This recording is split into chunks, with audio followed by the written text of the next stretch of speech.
kā vienmēr tautas vispriecīgākajās dienās, ļaužu labākās domas pievērsas lielajam tautu draugam un vadonim, biedram Staļinam. Rīgas meistari šais dāvanās vadonim izteikuši tautas bezgalīgo mīlestību un sirsnīgo pateicību. Mūzikas instrumentu rūpnīca togad sāk izlaist klavieres Rīga, bet kosmētikas rūpnīca Dzintars ādas krēmu Rīga. Ne klavieres, ne krēms līdz Staļinam nenonāk. Komponista un atslēdznieka, mākslinieka un strādnieka ievēlēšana par deputātiem augstākajā valsts organā simbolizē īsto padomju demokrātiju. Līdzstrādnieku vidū Deglavu vēl vairāk izceļ pamatīgais 1,90 m garais augums. Darbā Deglavs ir kārtības mīlētājs, viņš pats bieži kontrolē galvenās ļaužu pulcēšanās vietas Rīgā, piefiksē nekārtības un pats arī brauc pārbaudīt izdarīto. Arnolds Deglavs ģērbjas kā buržāzisks inteliģents, vienmēr korekts, alaži labi pašūdinātā uzvalkā, nevainojami izgludinātā kreklā un kakla saitē. Ar brillēm, kuras podrināšanai šķiet patērētas vairākas stundas. Šajā amatā, ko Deglavs pilda kopš 44. gada, viņš 51. gadā tiek ievēlēts atkārtoti, taču 51. ir arī pēdējais viņa karjeras gads šajā amatā. Šogad Rīgas labiekārtošanai un celtniecībai izlieto 280 miljonus rubļu. Daugavgrīvas ielā 10 dzīvojamās mājas uzbūvēs pašu celtnieku vajadzībām. Šeit 300 jauni dzīvokļi drīz gaidīs iedzīvotājus. Dzelzceļnieku ģimenēm modernas trīsstāvu ēkas ceļ Ropažu ielā. Čiekurkalna depo vecākais pārmīnieks Juris Širkovskis ar sievu Lūciju un dēlu Imantu Vissavienības dzelzceļnieku dienā saņēma jaunu dzīvokli. Staļina laikā Rīgā paguva uzcelt daudz mazāk māju nekā vēlākajā Hruščova valdīšanas laikā, taču šīs celtnes izcēlās ar savu pamatīgumu, varenīgumu un iedomātu cildenumu. Skolu klasēs un gaitiņos griezti bija augsti, it visur jautās plašums. Vēl daži nobeiguma darbi un šuruden 880 skolēnus uzņems jaunceltā vidusskola proletāriešu rajonā. Sirmā Rīga aug un veidojas, tā būs mūžam jauka. No Baldones rajona Rīgā ieradušies vairāk nekā 500 kolhoznieki, lai noskatītos jaunatnes teātrī Annas Sakses romāna Pret kalnu dramatizējumu.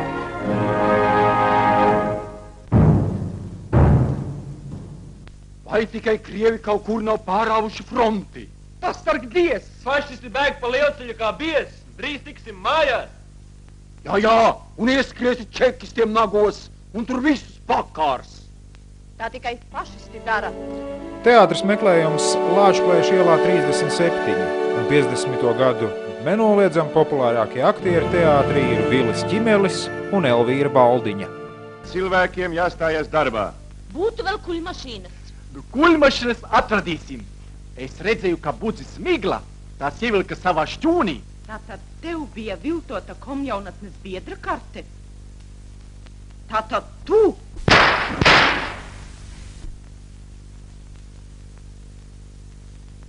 Nu, meža kaķi! Milja, Reihvalde! Iekritāt šoreiz! Jau projektā, kā to paredz padomu instrukcijas, jaunajā celtnē nodrošināt noklausīšanās iespēju visās telpās. 50. gadu padomju Savienības, un tai skaitā Rīgas iedzīvotāji, noklausīšanos uzskata par normālu, jo ienaidniekiem, tas ir imperialistiem un kapitalistiem, ir jāseko vienmēr un visur, kur nu vēl speciāli viņiem domātajā vietā. Latvijas Zinātņu akadēmijas eksperimentālās medicīnas institūta profesoram Aleksandram Šmitam piešķirta Staļina prēmija par askorbīna skābes rūpniecisku sintēzi. Mežsaimniecības problēmu institūts. Šeit Staļina prēmija piešķirta par jaunas metodes ieviešanu ārstniecības preferāta paska ražošanā darbu vadītājam, vecākam zinātniskam līdzstrādniekam Solomonam Hilleram. Tallinas dīzeļvilciens Rīgā atvedis Maskavas centrālo Leļu teātri, kas darbojas tautas mākslinieka Staļina prēmijas laureāta Sergeja Obrazcova vadībā. 50. gadu sākumā Sergeja Obrascova centrālajam Leļļu teātrim piešķirta saudabīga tvaika nolaišanas ventiļa funkcija. Un Leļļu teātris pieaugušiem būtībā ir vienīgā vieta, kur par dzīves nebūšanām vispār ir atļauts runāt, un tādēļ cilvēki nāk, skatās un smēķē. Rīgas centrālajā kolhozu tirgū atvērts jauns paviljons. Centrāla tirgus paviljoniem ir dzelzbetona pamati, ķieģeļu sienas, metāla lokveida kopņu pārsegumi, kas izveidoti izmantojot Pirmā pasaules kara laikā Vaņodē būvēto cepelīnu angāru konstrukcijas. Sākotnēji gaļas paviljons, kura liederīgā platība ir 5000 kvadrātmetri, bija paredzēts vairumtirdzniecībai. Pēc rekonstrukcijas gaļas paviljonā būtiski pārbūvēts viss, lai paviljons būtu tīrs, kārtīgs un tajā neizplatītos slimības. Tikai pēc precīzas analīzes preci atļauj pārdot. Dēļ statistikas piebildīsim, ka centrāla tirgu ikdienas apmeklē 100 000 cilvēku. Jaunatvērtais kolhozu paviljons no jauna liecina par padomju valsts nemitīgo gādību iedzīvotāju labklājības celšanā.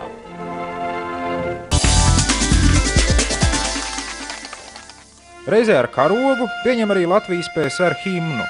Tās autors ir Anatolijs Liepiņš, kurš vēlāk pārceļas uz Ļeņingradu un turpmākā Anatolijs Lepins veiksmīgi raksta mūziku turpat vai katrai otrajai Padomju Savienībā uzņemtajai kinofilmai.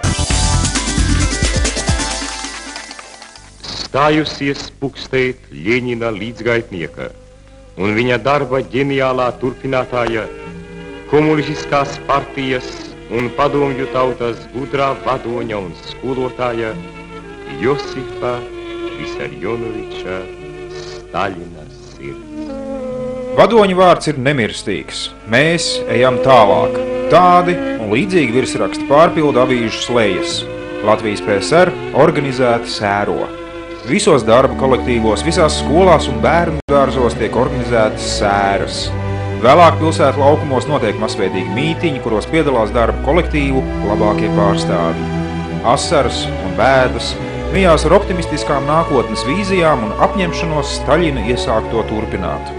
Centrālais padomju Latvijas laikraksts Cīņa raksta. Kaut arī Josifs Visarjonovičs Staļins ir miris, ir palikusi viņa izlolotā, saliedētā, grūtos pārbaudījumos norūdītā Padomju Savienības komunistiskā partija. Katru dienu no Republikas kolhoziem Rīgas piena kombinātā pienāk tonām piena. Šeit to pārstrādā visdažādākos piena produktos. Top saldējums. Dienā cehs ražo 70 000 eskimo. Ja tālajā Amerikā saldējuma tortes 50. gados ir ikdiena, tad pēckara Latvijas Republikā tas ir liels un būtisks notikums.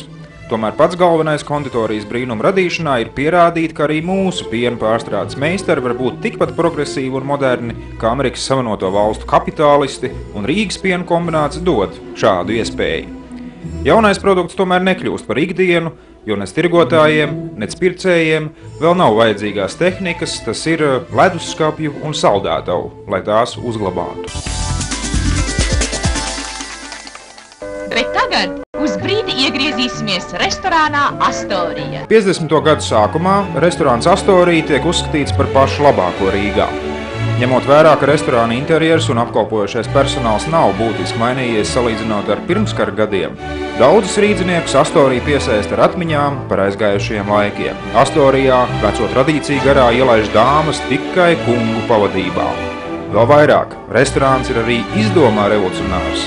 Tajā, līdzīgi kā Parīzes labākajos restorānos, notiek modes skates. Šādi pasākumi vairs netiek uzskatīti par padomju morāles graušanu. Tie ir kārtējais pierādījums, ka arī Padomju Savienībā cilvēki dzīvo tikpat labi un mūsdienīgi kā citur pasaulē.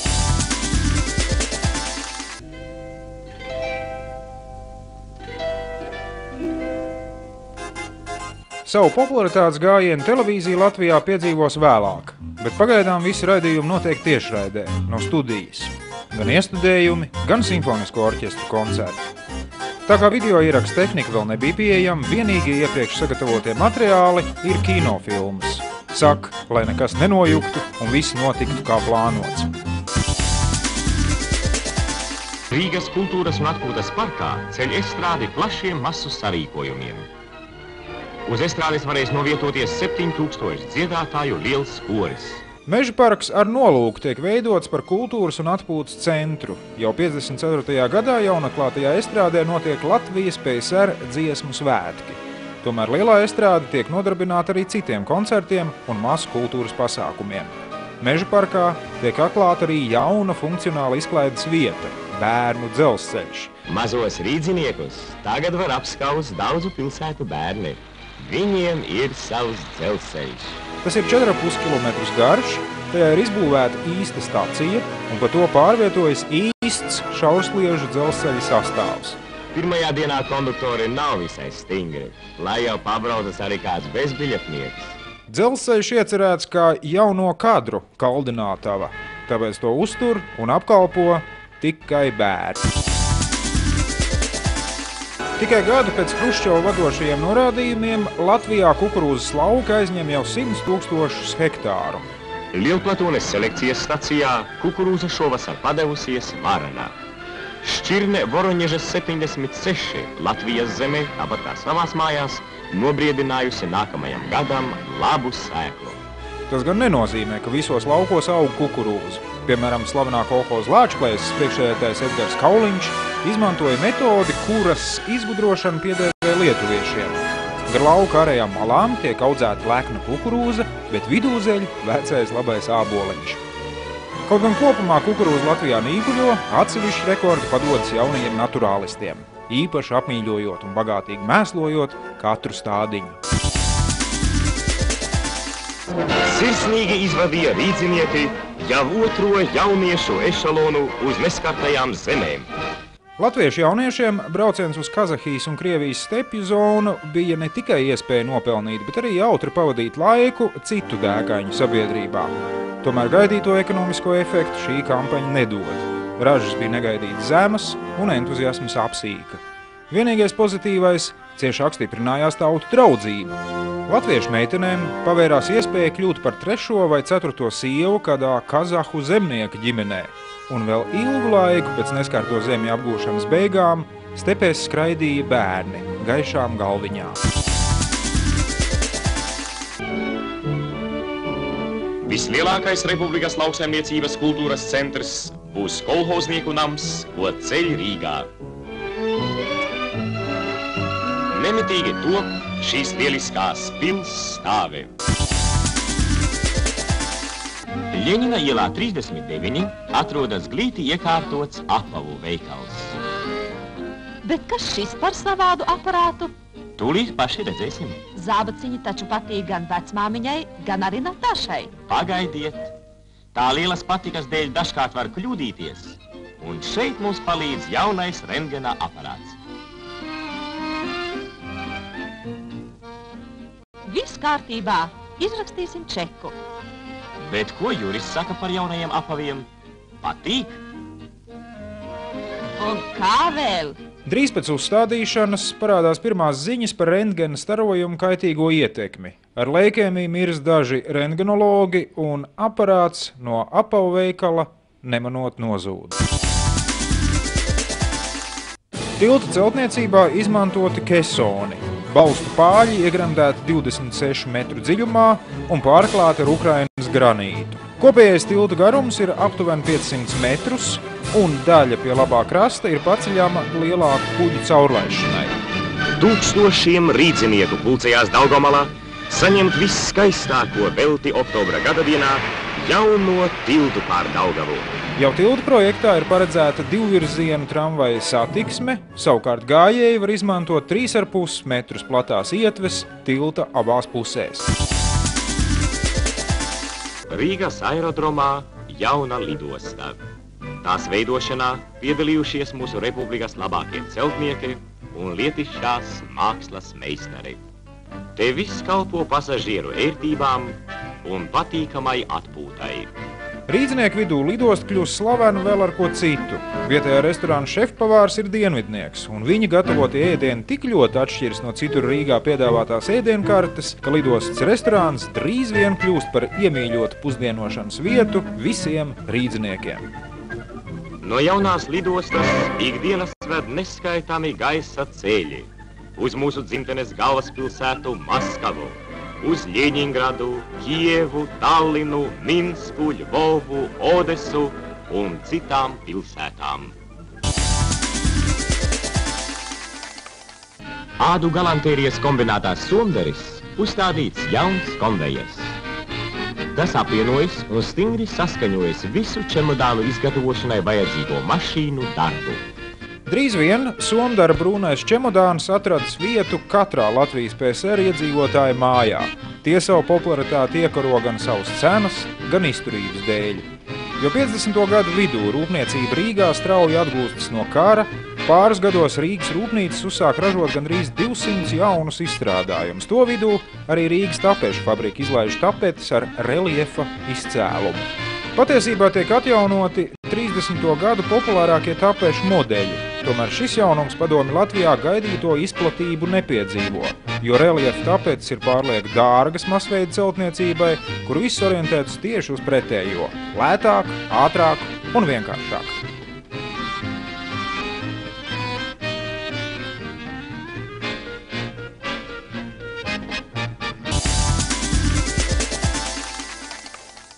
Konditorijas rūpnīcas 17. jūnijas pāriet uz darbu 3 maiņās. Pieprasījums pēc cepumiem aug, taču 17. jūnijā vēl aizvien izmanto tās pašas pirmskara Latvijas krāsnis, kuru jaudas ir nepietiekams. 50. gadu vidū diennaktī saražo 9 tonnas konditorijas izstrādājumu. Īpaši bērniem ir sagatavots jauns produkts – cepumi dažādu figūriņu formās. Šokolādes un konfekšu fabrika Laima šogad par 450 tonnām pārsniegs tautas patēriņam ieplānoto produkciju. To nodrošina jauna tehnika, jauni darba paņēmieni. Biskvītu cehā tagad izgatavo cepumus ar automātiskās plūsmes līnijas palīdzību. Rūpnīca Laima sāk ražot kakao pulveri Zelta marka. Tomēr šokolāde un citi saldumi šajos gados vēl ir visai izmeklēta prece, ko Latvijas iedzīvotāji atļaujas tikai svētkos. Fabrikas marku pazīst visā Padomju Savienībā.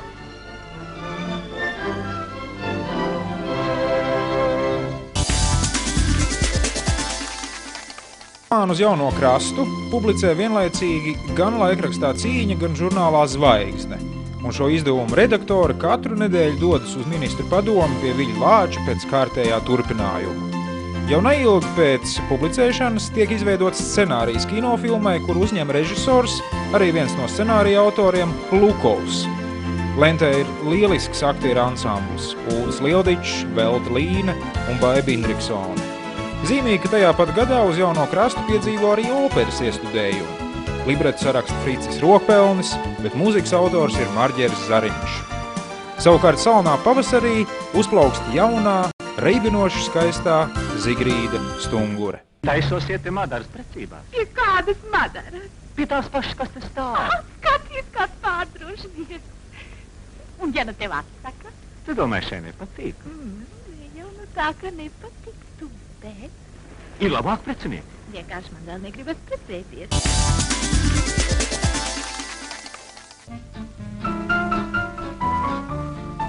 Šī piecvietīgā mašīna ļoti ērta un vienkārša. Pārkārtojot atzveltni, izveidojas guļamvietas.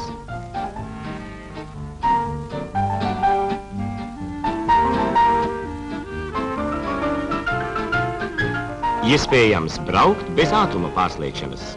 Svira mašīnu ieslēdz uz priekšu, brīvgājienā un atpakaļgājienā. Pedāļi bremzei un gāzei. Gorkijas autorūpnīca Volgas sērīveida izlaidi sāks 1956. gadā. No malu malām pulcējas viesi Rīgas rajona Salas Siema padomes klubā. Kas gan tam par iemeslu? Lūk, te jau nāk šo svinību gadījumnieki. Kolhozā Padomju Latvija komjauniešu kārtas. Jaunā kolhozniece Zigrīda Pirpe un Vefrūpnīcas elektromontētājs Gunārs Niedre nolēmuši uzsākt kopīgu dzīvi. Gatavošanās lielajam notikumam ir patiesi nopietna. Jau pāris dienas pirms kāzām lielajam viesu pulkam tiek gatavoti ēdieni svētku galdam, skan tosti un sirsnīgi novēlējumi, lai jūsu ģimenes dzīve būtu bagāta, skaista un stipra kā mūsu dzimtene. Ir tikai viens bet. Viesu ir tik daudz, ka vispārējā jautrībā var aizmirst, ka eksistē arī jaunais pāris. Pirmā aptieka Ļeņina un Miera ielu stūrī šajā laikā tiek labiekārtota un modernizēta. Saņemtās receptes ar liftu automātiski paceļas augšā uz cehu, kurā izgatavo zāles.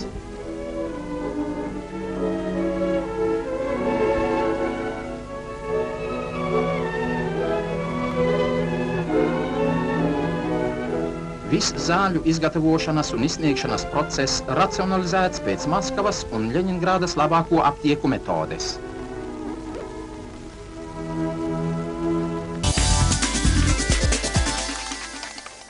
Cenas pazeminās gan pārtikas, gan arī nepārtikas precēm. Rosme un prieks valda visur, it īpaši veikalos. Republikas lopkopji pirms termiņa izpildījuši piena sagādes gada plānu. Kaut ko palētina praktiski visās preču grupās. Inženieris Latvijā vidēji saņem 450 rubļus mēnesī, un visām precēm naudas šā vai tā nepietiek.